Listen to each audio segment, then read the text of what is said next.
वैसे जरूरी नहीं है, लेकिन वीडियो को लाइक या फिर डिसलाइक कर दिया करें। मूवी के स्टार्ट में हमें एक फैमिली दिखाई जाती है जो कि ट्रिप के लिए जा रहे थे। इस फैमिली में हस्बैंड वाइफ और उनके दो बच्चे होते हैं, जिनमें उनकी बेटी का नाम मैडिक्स होता है। वो लोग इस फैमिली ट्रिप के लिए काफी खुश और काफी एक्साइटेड थे। उन दोनों हस्बैंड वाइफ ने अपने डिवोर्स से पहले बच्चों के साथ कुछ टाइम स्पेंड करने के लिए ये ट्रिप अरेंज किया था। रिजॉर्ट पहुंचकर वो लोग फ्रेश होते हैं, जहाँ सबसे पहले उन्हें कुछ ड्रिंक्स पीने के लिए दिए जाते हैं। वहाँ बैठकर मैडिक्स और उसका भाई एक गेम खेल रहे थे। वहीं मैडिक्स का भाई कुछ और बच्चों से भी मिलता है जो अपनी अपनी फैमिली के साथ वेकेशंस पर आए थे। रिजॉर्ट के मैनेजर के कहने पर वो लोग एक बीच पर जाने का प्लान बनाते हैं। यहाँ एक और फैमिली भी मौजूद होती है, जिसमें एक मैरिड कपल होता है और उनमें वाइफ का नाम क्रिस्टल होता है और क्रिस्टल का हस्बैंड एक सर्जन था जो अपनी मदर और 6 साल की बेटी के साथ यहाँ पर आया था। ये लोग भी बीच पर जाने के लिए तैयार थे। वो सब एक बस में बैठकर बीच के लिए निकल जाते हैं। ये लोग जंगल के बीच बने रास्ते से गुजरकर बीच पर पहुंच जाते हैं। ये लोग वहाँ पर जाकर बहुत खुश होते हैं क्योंकि उन्हें ये बीच काफी पसंद आता है। फिर सब लोग अपने अपने हिसाब से सेटल होने लगते हैं। वहीं पर उन्हें एक और कपल भी मिलता है जिसमें वाइफ का नाम पेट्रिशिया था। इसके बाद बच्चे इधर उधर भागने लगते हैं, लेकिन तभी उन्हें बीच पर से अजीबोगरीब चीजें मिलना शुरू हो जाती हैं और वो सोच रहे थे कि आखिर पहले के आए हुए लोग अपनी चीजें यहाँ पर क्यों छोड़कर चले गए। इसके बाद मैडिक्स का भाई नहाने के लिए पानी में चला जाता है, लेकिन तभी उसे अपने पास एक लड़की की डेड बॉडी दिखाई देती है, जिसे देखकर वो डर जाता है और चिल्लाते हुए पानी से बाहर आ जाता है। तभी उसकी मदर भी वहाँ पर आ जाती है। वो लोग मिलकर उस डेड बॉडी को पानी से बाहर निकालते हैं और तभी इस मरी हुई लड़की का फ्रेंड मिड रैपर वहाँ पर आ जाता है, जो बताता है कि मैं कब से अपनी फ्रेंड को यानी इसको ढूंढ रहा था। सब लोगों को यही लग रहा था कि इस लड़की को उसके फ्रेंड ने ही मारकर पानी में बहा दिया, लेकिन वो उन्हें यकीन दिलाने की कोशिश करता है कि मैंने ऐसा कुछ भी नहीं किया। अब वो लोग इस डेड बॉडी को कपड़े से कवर करके वापिस से अपनी अपनी जगह पर आ जाते हैं। तभी क्रिस्टल अपने हस्बैंड यानी उस सर्जन को आकर बताती है कि तुम्हारी मदर की तबीयत ठीक नहीं है। और जब वो सर्जन अपनी मदर के पास जाता है तो वो उन्हें पहले से भी ज्यादा ओल्ड पाता है। वो अपनी मदर को बचाने की काफी कोशिश करता है, लेकिन उसकी मदर नहीं बच पाती, जिसकी वजह से उनकी वहीं पर मौत हो जाती है। उधर पेट्रिशिया का हस्बैंड ट्रीज को काटकर बनाए गए रास्ते से बाहर निकलने की कोशिश करता है, लेकिन तभी उसे चक्कर आने लगते हैं और वो वापिस बीच पर आकर गिरता है। अब मरी हुई लड़की का फ्रेंड यानी मिड रैपर भी वहाँ से भागने की कोशिश करता है, जिस पर वो सर्जन उसके पीछे भागता है, लेकिन थोड़ी दूर जाते ही अचानक से उन्हें हेडेक होने लगता है, जिसकी वजह से वो बेहोश हो जाते हैं। होश आने पर वो दोबारा से खुद को बीच पर ही पाते हैं। कुछ देर के बाद मैडिक्स की मदर को अपने दोनों बच्चे कहीं भी दिखाई नहीं दे रहे थे, तब वो उन्हें ढूंढते ढूंढते पेट्रिशिया और उसके हस्बैंड के पास आ जाती हैं, जो कि वहाँ पर बैठकर किसी से बातें कर रहे होते हैं। तब मैडिक्स की मदर उनसे अपने बच्चों के बारे में पूछती है, जिस पर वो कहते हैं कि देखो ये हमारे सामने ही तो बैठे हुए हैं, यानी जिनसे वो लोग बात कर रहे थे। और जब मैडिक्स की मदर देखती है तो वहाँ पर सच में उसके दोनों बच्चे बैठे होते हैं, लेकिन वो दोनों अब उम्र में पहले से बड़े हो चुके थे। तब ये देखकर मैडिक्स की मदर काफी हैरान हो जाती है कि उसके छोटे बच्चे कुछ घंटों में इतने बड़े यानी टीन एजर्स कैसे बन गए, लेकिन बच्चों को इस बात का अंदाजा नहीं हो रहा था। इतनी ही देर में मैडिक्स के फादर भी वहाँ पर आ जाते हैं। तब मैडिक्स परेशान होकर अपने फादर के गले से लग जाती है। यहाँ पर मैडिक्स के फादर को भी यकीन नहीं आ रहा था कि वो इतने बड़े कैसे हो गए। अब वो सब लोग ये देखकर काफी परेशान हो जाते हैं। अब आहिस्ता आहिस्ता सब लोगों की उम्र बढ़ने लगती है। जो पहले से ही बड़े थे उनके फेसेस पर रिंकल्स आने लगते हैं, जिसकी वजह से वो बूढ़े दिखने लगते हैं।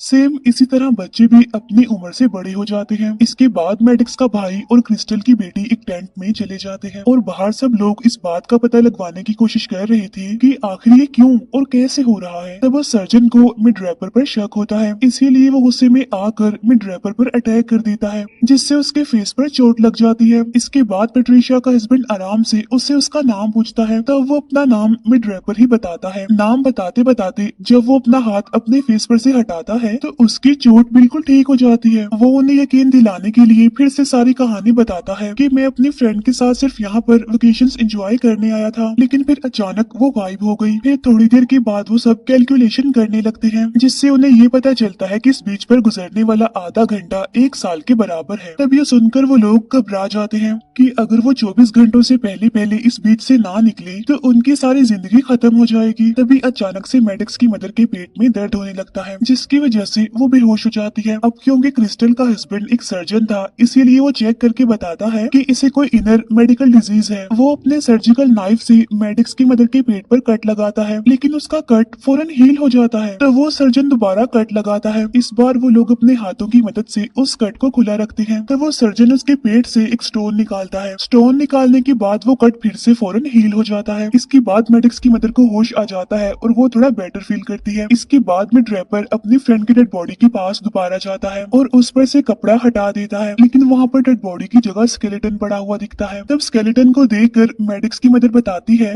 कि एक बॉडी को मरने के बाद गलने सड़ने के लिए कम से कम 7 साल लगते हैं। इसका मतलब ये है कि जब से वो बीच पर आए हैं उन्हें यहाँ पर 7 साल का अरसा गुजर चुका है। लेकिन कोई भी ये बात समझ नहीं पा रहा था कि आखिर ये सब कुछ होने की वजह क्या है। इस सब के बाद मैडिक्स का भाई और क्रिस्टल की बेटी टेंट से बाहर निकल आते हैं, लेकिन क्रिस्टल की बेटी अब 6 साल की बच्ची नहीं बल्कि वो बड़ी हो चुकी है। और हैरान कर देने वाली बात तो ये है कि उसका बेबी होने वाला है। तब ये देखकर उसके पेरेंट्स और ज्यादा परेशान हो जाते हैं कि ये सब इतनी जल्दी जल्दी क्या हो रहा है। तभी अचानक से क्रिस्टल की बेटी की तबीयत खराब होने लगती है। इसके बाद उसका बेबी हो जाता है। अब बेबी की बर्थ होने के बाद उन्हें और ज्यादा जल्दी थी यहाँ से बाहर निकलने की। तभी अचानक से पेट्रिशिया के चिल्लाने की आवाज सुनकर सब भागते हैं। तब वो देखती है कि सर्जन ने मिड रैपर को मार दिया है, इसीलिए अब वो सब लोग उस सर्जन से डरने लगते हैं। लेकिन मैडिक्स के फादर हिम्मत करके उस सर्जन से वो नाइफ ले लेते हैं। वो सर्जन खुद भी अब काफी बूढ़ा हो चुका था। तब मैडिक्स की मदर उसे पानी में डूब जाने के लिए कहती है, क्योंकि इसके अलावा उनके पास और कोई रास्ता नहीं था। लेकिन जैसे ही मैडिक्स पानी में जाती है तो उसे पेट्रिशिया के हस्बैंड की बॉडी पानी में तैरती हुई मिलती है। तब ये देखकर मैडिक्स डर जाती है और चिल्लाते हुए पानी से बाहर आ जाती है। तब वो लोग मिलकर उसकी बॉडी को पानी से बाहर निकाल देते हैं, लेकिन तब तक काफी देर हो चुकी थी क्योंकि पेट्रिशिया का हस्बैंड मर चुका था। क्रिस्टल की बेटी अपने पैदा हुए बच्चे को देख रही होती है, जो टाइम जल्दी गुजरने की वजह से ठीक से ग्रो नहीं कर पा रहा था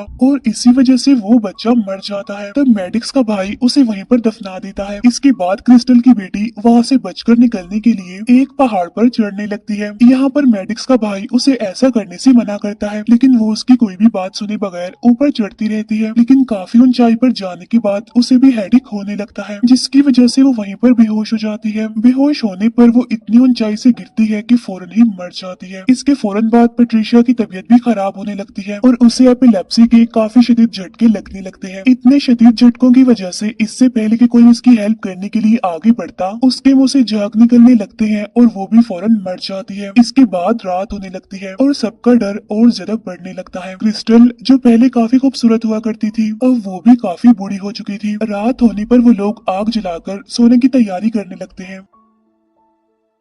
मैडिक्स के फादर को ठीक से नजर नहीं आ रहा था। मीनवाइल उसकी मदर को ठीक से सुनाई नहीं दे रहा था। रात के अंधेरे का फायदा उठाकर वो सर्जन मैडिक्स के फादर पर अटैक कर देता है, लेकिन तभी मैडिक्स की मदर आकर अपने हस्बैंड की हेल्प करती है और वो नाइफ से उस सर्जन पर ही अटैक कर देती है। अब यहाँ पर वो सर्जन इंजर्ड हो जाता है और मैडिक्स के पेरेंट्स भी इंजर्ड हो जाते हैं। इसके बाद वो एक केव में जाकर छुपते हैं, जहाँ उन्हें क्रिस्टल काफी बुरी हालत में नजर आती है, क्योंकि उसे कोई खतरनाक किस्म की बीमारी थी, इसीलिए वो तड़पते हुए मर जाती है। सुबह उठने पर सिर्फ मैडिक्स और उसका भाई ही बचता है, क्योंकि जब वो यहाँ पर आए थे तो बच्चे थे, लेकिन अब वो ओवर एज हो चुके हैं।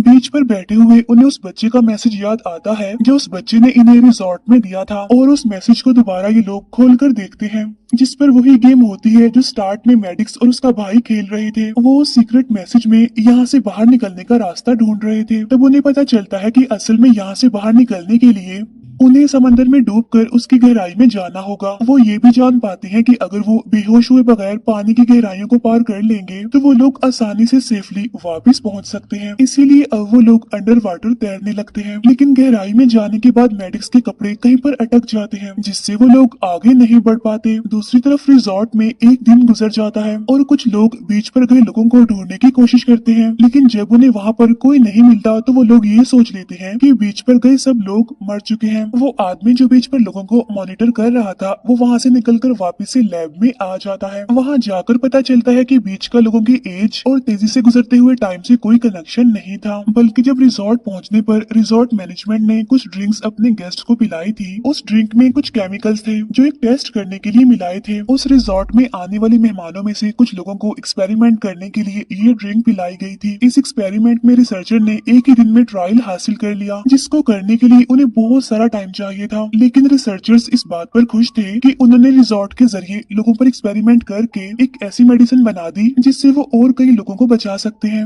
नेक्स्ट सीन में फिर से रिजॉर्ट में एक वेट्रेस नए आने वाले गेस्ट को वही ड्रिंक पिलाने के लिए ले जा रही होती है, लेकिन तभी उसकी किसी के साथ टक्कर हो जाती है, जिसकी वजह से ग्लास नीचे गिरकर टूट जाते हैं। असल में टकराने वाला कोई और नहीं बल्कि मैडिक्स और उसका भाई था। इसके बाद में फ्लैशबैक का सीन दिखाया जाता है जहां पानी की गहराई में जाकर मैडिक्स के कपड़े फंस गए थे। यहाँ पर मैडिक्स का भाई उसकी हेल्प करता है और अपनी बहन को वहाँ से निकाल लेता है। इसके बाद वो दोनों स्विमिंग करते हुए पानी के ऊपर आ जाते हैं और वहाँ से सही सलामत बच निकलते हैं। ऊपर से हेलीकॉप्टर गुजर रहा था जो उन दोनों को रेस्क्यू करके उन्हें वहाँ से निकालता है। रिजॉर्ट पहुंचकर वो उन्हें अपना नाम बताते हैं, फिर उसी बच्चे के पास वापस जाकर उसका दिया हुआ सीक्रेट मैसेज उसे दिखाते हैं। अब मैडिक्स और उसका भाई इस सीक्रेट मैसेज को उस रिजॉर्ट और उसकी मैनेजमेंट के खिलाफ पुलिस के सामने एविडेंस के तौर पर शो करने वाले थे और ये भी बताएंगे कि उनकी तरह और कितने लोग इस रिजॉर्ट से आज तक मिसिंग हैं, जिससे पुलिस रिजॉर्ट की मैनेजमेंट को अरेस्ट कर लेगी। लास्ट में मैडिक्स और उसका भाई अपनी बाकी की जिंदगी गुजारने के लिए वापस चले जाते हैं और उनके जाते ही ये मूवी यहीं पर एंड हो जाती है। Thank you for watching.